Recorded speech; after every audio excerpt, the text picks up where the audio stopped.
राम राम भाई सारे भाई ने आपका भाई सुंदर दिनोदिया और आप देख रहे हैं अपना चैनल स्टार सुंदर न्यूज। दोस्तों यो उस पीड़ित परिवार का घर है, जगदीश का घर है, दीक्षा का घर है, जो आज वह लड़की अपने बीच नहीं है, उनका यही घर है। और इस साइड में जो है भाई, जो पुलिस वाले हैं वो पहरा दे रहे हैं, 24 घंटे का जो है पहरा लगा रखा है, सुरक्षा दे रखी है। ये देखिए सीख रहे हैं, सर्दी का जो है टाइम है और आज यहाँ पे एडवोकेट रजत कलसण जी जो हैं आए हुए हैं। भाई के उन बात करी है, के परिवार ती बताई है, परिवार कितना संतुष्ट है इस कार्रवाई से, तो पूरी की पूरी जो है जानकारी रजत कलसण तक लेवांगे। एडवोकेट है, काफ़ी मुकदमे उसने सुलझाए हैं। आज ये उनके ऊपर भी काफ़ी मुकदमे लाग रहे हैं, डर उनने भी है, लेकिन आज यार के कितना जो है परिवार ती संतुष्ट करके जाएंगे, वो पूरी की पूरी चीज़ मैं दिखाऊंगा। आज आज ये तो फिलहाल भाई यो घर है। सर नमस्कार। अंदर रजत कलसण जी आए हुए हैं? हाँ जी, बिल्कुल बिल्कुल। अच्छा अच्छा, तो क्या लगता है रजत कलसण जी कितना सहारा दे पाएंगे इस परिवार को? बात कर रहे हैं वो परिवार से और मीडिया से भी अभी रूबरू हो रहे हैं। अभी देखो उनका क्या आपस में वार्तालाप होती है, उसके बाद ही पता लगेगा। अच्छा अच्छा, तो आज एक बार दिखा दें। ये घर है भाई, ये देखिए आप।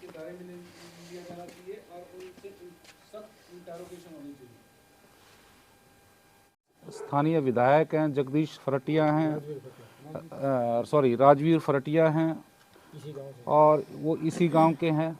सिटिंग एमएलए हैं, कांग्रेस पार्टी से हैं, सेकेंडरी स्कूल के प्रिंसिपल है, और वहाँ का एक मैनेजमेंट से जुड़ा एक लड़का है राहुल। और भी कुछ लोग इस मामले में इन्वॉल्व हैं, जिनके बारे में सीधे एलिगेशन एफआईआर में जो लड़की है उसके पिता ने एफआईआर में लिखाए हैं। पुलिस इन्वेस्टिगेशन कर रही है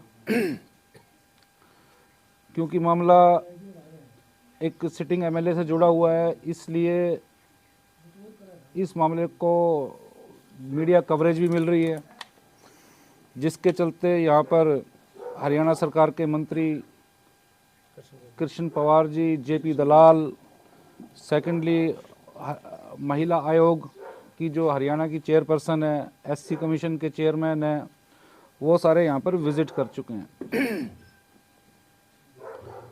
तो कहीं ना कहीं इस मामले से राजनीति भी अब जुड़ गई है, लेकिन राजनीतिक लोगों के लिए ये राजनीति हो सकती है, लेकिन मैं आप लोग मुझे जानते हैं, मेरे साथियों को जानते हैं, हम लोग लगातार दलित समाज के साथ हो रही एट्रोसिटी के मामलों में काम करते रहते हैं। पिछले 10-15 साल हुए, मिर्चपुर कांड हो, बगाना कांड हो, बाटला कांड हो, इस तरह के सैकड़ों कांड, चाहे वो सामाजिक बहिष्कार का मामला हो, चाहे महिलाओं के साथ रेप, मर्डर, गैंग रेप, इस तरह के दर्जनों मामले हम लोगों ने देखे हैं।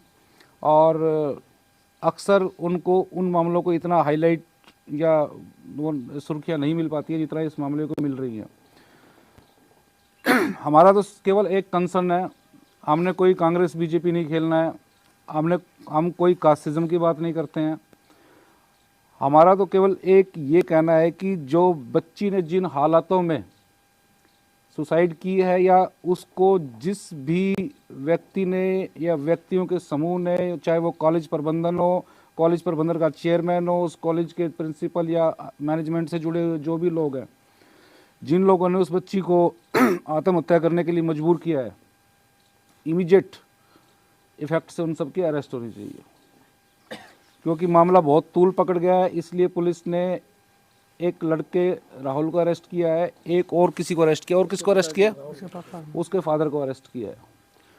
पुलिस के ऊपर दबाव बहुत ज़्यादा बना हुआ है। जांच जिस पुलिस अधिकारी को दी गई है, वो पुलिस अधिकारी पहले भी सिरसा में भी रहा है, वो पुलिस अधिकारी हांसी में भी रहा है, भिवानी में भी रहा है, और उसके ऊपर मैंने खुद देखा है SC ST एक्ट से जुड़े हुए मामलों में वो पूर्वाग्रह से ग्रस्त अधिकारी है। और मैं ये कहूँगा कि पूरी Haryana police SC ST act के मामले हों या दलित समाज से जुड़े जितने भी अत्याचार के मामले हैं, हरियाणा पुलिस उनमें पूर्वाग्रह से ग्रस्त है। जानबूझकर टेंटेड इन्वेस्टिगेशन करती है, आरोपियों को बचाने का प्रयास करती है। इस तरह के हर मामले में हमको देखने में मिलता है। उन लोगों को किसी की सिफारिश की ज़रूरत नहीं है, सुओ मोटो वो आरोपी की मदद करने लगते हैं। तो इस मामले में मुझे तो पूरा डर है कि इस मामले में अगर यही अधिकारी जांच करता रहा तो इनको कैसे न्याय मिलेगा। दूसरी बात ये है कि इस मामले में अब क्योंकि जो आरोपी है वो आरोपी एक खास बिरादरी के हैं, मैं यहाँ पे कास्टिज्म की बात नहीं करना चाह रहा, लेकिन जो आरोपी है एक खास जाति के हैं और उन आरोपियों को बचाने के लिए, इन्वेस्टिगेशन को प्रभावित करने के लिए यहाँ की जो लोकल खाप पंचायतें हैं वो भी मैदान में आ गई हैं। और इन खाप पंचायतों का करैक्टर हम लोग सभी लोगों को पता है कि इन खाप पंचायतों का करैक्टर किस तरह का होता है। ये मैंने अपनी लाइफ में कभी भी खाप पंचायतें किसी पीड़ित के लिए, खासतौर पे एससी समाज के पीड़ित के लिए कभी खड़ी नहीं देखी। एससी समाज के साथ जब अत्याचार होता है, अत्याचार करने वाले जो गुंडे होते हैं, क्रिमिनल होते हैं, उनको पनाह देने के लिए, उनको बचाने के लिए खाप पंचायतें इकट्ठी होती हैं। यहाँ भी ऐसा हो रहा है। यहाँ भी इस मामले में जो नामजद आरोपी लोग हैं, जो नामजद आरोपी यहाँ का विधायक है, उसको बचाने के लिए यहाँ की जो खाप पंचायतें हैं वो बिल्कुल सुनियोजित तरीके से इकट्ठा हो गई है। और यहाँ तक भी चलो ठीक है, आप अपनी बिरादरी के आदमी की पैरवी करो, लेकिन अब उन्होंने पीड़ित परिवार के ऊपर ही आरोप लगाना शुरू कर दिया है। जो मृतक लड़की है उसके करैक्टर पर भी ऑब्जेक्शनेबल जो स्टेटमेंट्स है वो उन लोगों ने देने शुरू कर दिए जो बर्दाश्त करने के लायक नहीं है। तीसरी बात, खाप पंचायत के लोग खंड के पहन के अपनी मूछों को पिना के और सोशल मीडिया पे और प्रेस कॉन्फ्रेंस में स्टेटमेंट दे रहे हैं, और हमारे समाज के लिए जो आपत्तिजनक शब्द है, अपमानजनक शब्द है, भारत सरकार ने जो शब्द बैन कर रखे हैं उनका इस्तेमाल वो कर रहे हैं। जैसे बार बार एक खाप पंचायत के नुमाइंदे द्वारा हरिजन शब्द का प्रयोग किया जा रहा है। मैं आप लोगों के माध्यम से उनको बता देना चाहता हूँ कि हरिजन उसको कहते हैं जिसके माँ बाप का कोई पता नहीं होता, इसलिए उसको भगवान की औलाद कहते हैं।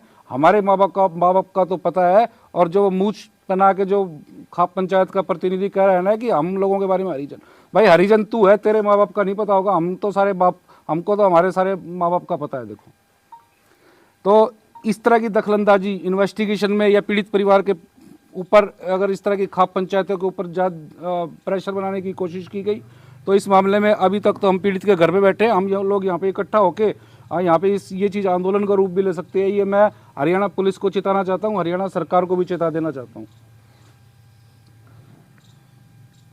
डॉक्टर BR अम्बेडकर ने जो कॉन्स्टिट्यूशन बनाया था, उस कॉन्स्टिट्यूशन के आर्टिकल 13-14 में बिल्कुल साफ स्पष्ट लिखा है कि कानून के सामने सारे बराबर हैं।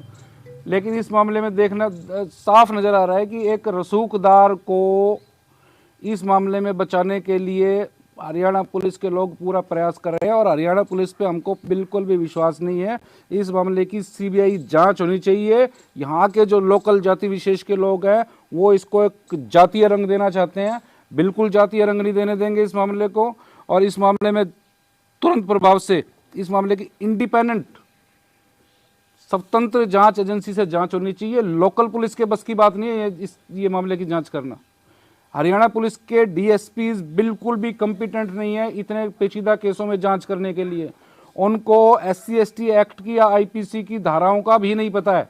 मैं खुल के सोशल मीडिया के सामने कह रहा हूँ, उनको पता ही नहीं है कि कौन सा सेक्शन किस तरह से है। हम लोगों को खुद फ़ोन करके बताना पड़ता है कि ये सेक्शन आपने गलत लगाया हुआ है। तो ये लोग, इनकम्पिटेंट लोग, किस तरह से जांच करेंगे?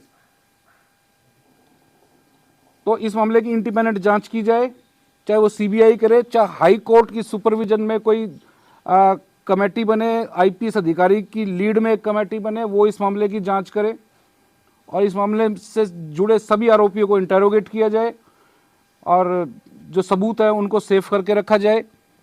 ऐसा ना हो कि जब तक ये मामले की जांच किसी ईमानदार पुलिस अधिकारी के पास जाए, ये लोकल पुलिस अधिकारी जो यहाँ पे जांच कर रहे हैं वो कभी इस केस के जो इन्वेस्टिगेशन के दौरान जो केस के महत्वपूर्ण सबूत हैं उनको नष्ट ना कर दें।